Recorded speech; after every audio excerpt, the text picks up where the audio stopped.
Ռոբերտ Քոչարյանի ղեկավարած Հայաստան դաշինքը ըստ վերջին հարցումների չի հաղթահարի անցողիկ շեմը խորհրդարանում հայտնվելու համար։ Դաշինքների համար նվազագույն անցողիկ շեմը 8%-ն է, այնինչ ըստ Հայաստանի ընտրական համակարգի ուսումնասիրության կենտրոնի հետազոտության Քոչարյանի թիմը կարող է ստանալ ձայների 4,2%-ը։ Ամերիկյան հանրապետական ինստիտուտի հարցումներով ևս Քոչարյանի վստահության մակարդակը 4%-ի սահմաններում է։ Մեկ այլ հետազոտական ընկերություն MPG-ն, որը 2021-ին Քոչարյանի հաղթանակն էր կանխատեսում, այս անգամ նշում է 5,5% վարկանիշի մասին։ Հայաստան դաշինքի ներկայացուցիչ դաշնակցական Իշխան Սաղաթելյանը նշված հարցումներից որևէ մեկը արժանահավատ չի համարում։ 21 թվականի տվյալները բերեցիք, ինքը 21 թվականի դրանից հետո ինչ կանխատեսում արել է, սխալ է դուրս եկել։ Ես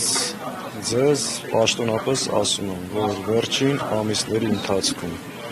պարբերաբար մենք իրականացնում ենք հարցումներ եւ վերջի հարցում ունեցել ենք 10 օր առաջ, այդ հարցումները մենք իրականացնում ենք մեր աշխատանքները պլանավորելու համար եւ այն ինչ որ հրապարակել է ձեր ասած Գելապը, դրա հետ բացարձակ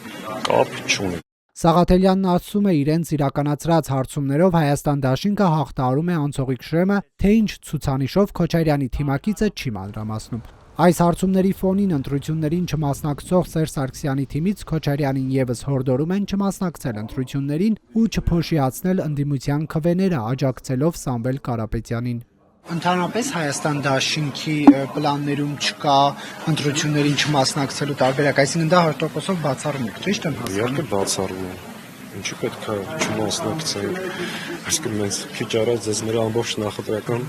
ծրագիրն ենք ներկայացնում։ Վերջին հարցումները ցույց են տալիս, որ ՔՓ-ն թեև առաջատարն է, սակայն այս պահին դեռևս չունի բավականաչափ աջակցություն միանձնյա իշխանություն ձևավորելու համար։ Վճռորոշ կարող են լինել չկողմնորոշված ընտրողների ձայները։ Ուժեղ Հայաստանը, որն առաջատարն է ընդդիմադիրների շարքում, Հայաստանի ընտրական համակարգի ուսումնասիրության կենտրոնի տվյալներով ունի 11,4%, Հանրապետական ինստիտուտի տվյալներով 9%, Գելապի տվյալներով 13,4%։ Ռուսաստանցի խոշոր գործարար Սամվել Կարապետյանի թիմը այս փուլում չի պատրաստվում միավորվել Քոչարյանի հետ։ Արդեն մերժել են Տեր-Պետրոսյանի ՀԱԿ-ի իրենց միանալու առաջարկը։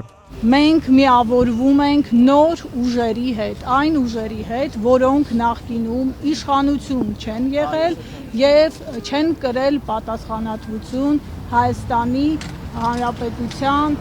ներկա վիճակի համար։ Կուսակցության խոսնակ Մարիամ Նաղահարամանյանը չէր բացառել նախկինների հետ համագործակցության այլ ձևաչափերը, սակայն նրա խոսքերից ակնհայտ է դառնում, որ այդ համագործակցության վերջնարդյունքը պետք է լինի Սամվել Կարապետյանի վարչապետ դառնալը։ Հայաստանում իշխանության պետք է գա